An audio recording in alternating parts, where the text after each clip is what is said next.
দুঃসাহসিকতা যদি দেখায় তাহলে বোঝা যাবে লাল মে কুছ কালা হয়। আপনাদের এই মসজিদে আলেম বেশি না তাকওয়া মসজিদে আলেম বেশি? কথা বলেন, সবাই কথা বলেন। আপনাদের এই মসজিদে আলেম বেশি না উপজেলা মাদ্রাসা আলেম বেশি? আপনাদের এই মসজিদে আলেম বেশি না জুম্মামারা মাদ্রাসা আলেম বেশি? আপনাদের এই মসজিদে আলেম বেশি না বগুড়া জামিল মাদ্রাসা আলেম বেশি? আপনাদের এই মসজিদে আলেম বেশি না ঢাকার বড় বড় মাদ্রাসা, মালিবাগ মাদ্রাসা, চট্টগ্রামের হাটহাজারী মাদ্রাসা, এগুলোতে আলেম বেশি? যদি সেগুলোতে আলেম বেশি হওয়ার পরেও সেখানে যদি ফতোয়া দেয় যে তাবলিগ জামাত মসজিদ থাকতে পারবে, তাবলিগ জামাত কাজ করতে পারবে, তাহলে আপনারা যারা মনে করেন তাবলিগ জামাত মসজিদ ডুবতে দেওয়া যাবে না, আলেমকে মসজিদের বাহিরে রেখে তালা মারে, এরকম দুঃসাহসিকতা যদি দেখায় তাহলে বোঝা যাবে লাল মে কুছ কালা হয়।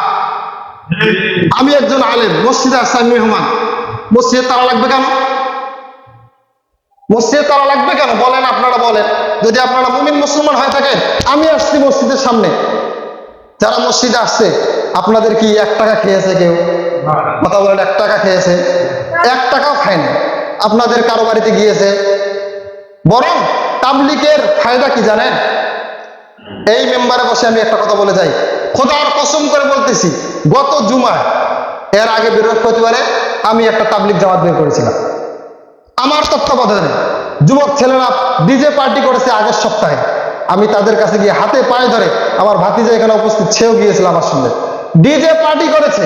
ওই ছেলেগুলোর কাছে আমি রাত্রে গেছি, রাত 2টার সময় গিয়ে তাদের সঙ্গে আমি খাওয়া দাওয়া করেছি।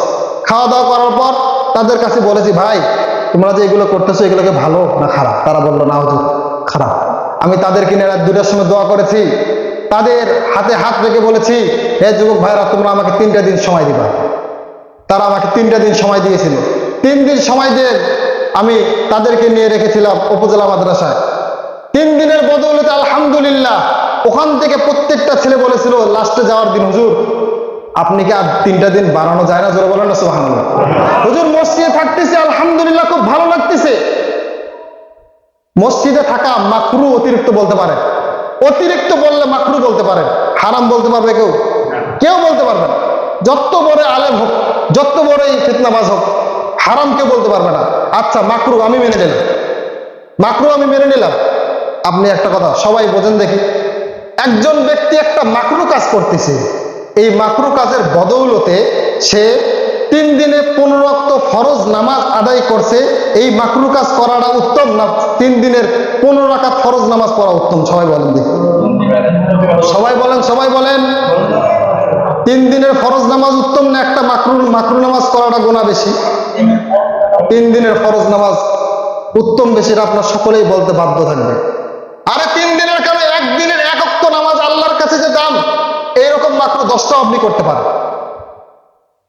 তাহলে আপনি একটা মাকরুহের অজুহাত দেখাচ্ছেন, মসজিদ নোংরা করতেছে এই অজুহাত দেখাচ্ছেন, বাথরুম নোংরা করতেছে এই অজুহাত দেখাচ্ছেন, আর আপনার এলাকায় নিজের খাবার, নিজের দাবার, নিজের জীবন সবকিছু নিয়ে এসে আপনাদের দাঁড়ে দাঁড়ে বারে বারে হাতে হাত রেখে পায়ে পা ধরে বলতেছে, ভাই নামাজে আসেন, নামাজে আসেন। একজনও তো বললো না, ভাই বিএনপি আসেন, আওয়ামী লীগে আসেন, জামাতে আসেন, চরমনায় আসেন, বলছে নাকি? কেউ তো বলে নাই। ইতিহাস এখন পর্যন্ত কেউ দেখাতে পারবে না। তার মানে বোঝা যায় কি, তারা আসছে আল্লাহর জন্য। এই কাজটা রাসূল সাল্লাল্লাহু আলাইহি ওয়াসাল্লাম করে গেছেন। হ্যাঁ, পদ্ধতিতে এটা ছিল না, 40 দিনের পদ্ধতি ছিল না। করেছেন কেন? এটা সুবিধার্থে। আমরা মসজিদে আসি এইভাবে, এইরকমই রাসূল সাল্লাল্লাহু আলাইহি ওয়াসাল্লাম এইরকম মসজিদেই করছিলেন ইবাদতটা। কথা বলেন, এই মসজিদ ছিল রাসূলের জামানায়, করা হয়েছে কি জন্য? ইবাদতের সুবিধার্থে। তো এই যে জামাতের সিস্টেমগুলো কি কারণে করা হয়েছে? মানুষের সুবিধার্থে। এই জন্য আমি আপনাদের এত কথা কেন বললাম বুঝবেন, জীবনটাকে ধ্বংস করবেন না। আপনি যদি কোনো মতামত থাকে ওলামায়ে কেরামের মাধ্যমে আপনি ফয়সালা করে নেবেন। কারো যদি কোনো প্রশ্ন থাকে, আমাকে আপনারা এমনি এমনি রাখছেন নাকি? যে কোনো প্রশ্ন থাকতে পারে আপনাদের, আপনারা আমাকে বলবেন, ইনশাল্লাহ এর পরের জুমা আমি কোরআন হাদিস দিয়ে আপনাকে দলিল দিয়ে যাবো ইনশাল্লাহ। আপনাদের আর কি সমস্যা বলেন? আর কি সমস্যা? কোনো সমস্যা আছে আপনাদের? কোনো সমস্যা আছে? আমি তো আজ পর্যন্ত কোনোদিন বলছি ভাই বিএনপিকে একটা ভোট দেন, আওয়ামী লীগের দেন, জামাতের দেন, চরমনায় দেন, বলছি কোনোদিন? বলছি? বলি নাই। কেন বলি নাই? বল কি দরকার? আমি আসছি মেম্বারটাকে আপনাদের কোরআন হাদিসের আলোচনা শোনাবো। তো আপনাদের যদি কোনো ফয়সালা লাগে, এটা না আপনারা আমাকে জিজ্ঞাসা করবেন। সভাপতি সাহেব ফোন দিছে আমার কালকে, হুজুর তাবলীগ জামাত আসছে, তালা মারে রাখছে। আর কি, আমি ফোন দিছি প্রথম, তো বলতেছে হুজুর আপনি কি বলেন? আরে আমি কি বলবো মানে, ওরা কি কারণে গেছে সেটা দেখেন। হুজুর ঝামেলা হয়েছিল, এই বাথরুম এগুলো ঝামেলা হতে পারে, আপনাদের সমস্যা হতে পারে যে মসজিদ নোংরা হয়, 10-15 ধরনের নোংরা হবে, এটা স্বাভাবিক হতে পারে। আপনারা সেগুলো বসে ফয়সালা করে দেবেন, মসজিদ উন্মুক্ত থাকবে, আল্লাহর কাজ হবে। এখানে তো কেউ ডিজে পার্টি বানাচ্ছে না, গান বাজনা করছে না, এই কেউ করছে? কথা বলেন, করছে? করে নাই, তাহলে আপনি বাধা দেবেন কি কারণ? এই জন্য আল্লাহ সকলকে সঠিক বুঝ দান করুন। সকলে বলেন আল্লাহ তাআলা সকলকে সঠিক বুঝ দান করুন। আরো জোরে বলেন আমিন। আপনারা কেউ মন খারাপ করছেন ভাই? মন খারাপ করছেন? মন খারাপ করলে আল্লাহর হস্তে মাফ করে দেবেন। কাউকে আমি ইন্ডিকেট করে কথার উদ্দেশ্য না, আমি বলতে চাচ্ছি আজকে এই কারণে বললাম যে সামনে আপনারা চিন্তা করবেন কোন কাজে কি করতেছে।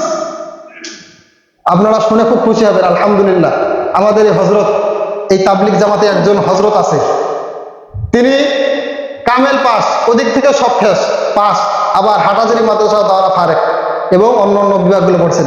এরতেও শুক্রের বিষয়, তাকওয়া মাদ্রাসার বড় হুজুরের সাথী ভাই, জোরে বলেন আলহামদুলিল্লাহ। এইরকম একটা ব্যক্তি আপনারা তো চান নাই, বরিশাল থেকে চলে আসছে নিজের খেয়ে। একজন আলেম যেখানে থাকে সেখানে শয়তানও থাকতে ভয় পায়, বুঝেন নাই? আপনাদের কাছে আসছে, সবকিছু জানমাল খরচ করে আপনাদের মসজিদে আসছে, আপনাদের তো উচিত ছিল 3টা দিন তার সঙ্গে বসে আপনাদের মাসলা মাসাইলগুলো হল করে নেবেন। ভাই এটা জানি না, এটা জানি না, এটা জানি না, যা আসেন না। হুজুর আপনারা আসছেন, আমরা চলেন অমুক বাড়িতে যাই, একটা ছেলে নামাজ পড়ে না, নামাজ মসজিদে নিয়ে আসি, অমুকে কনসে পড়ে না, আসেন মসজিদে নিয়ে আসি। এগুলো করে, এগুলো দিনের কাজ, বুঝছেন না? ইনশাল্লাহ মনে কষ্ট পাইছেন কেউ? আল্লাহ তাআলা আমাদের সকলকে সঠিক বুঝ দান করুন।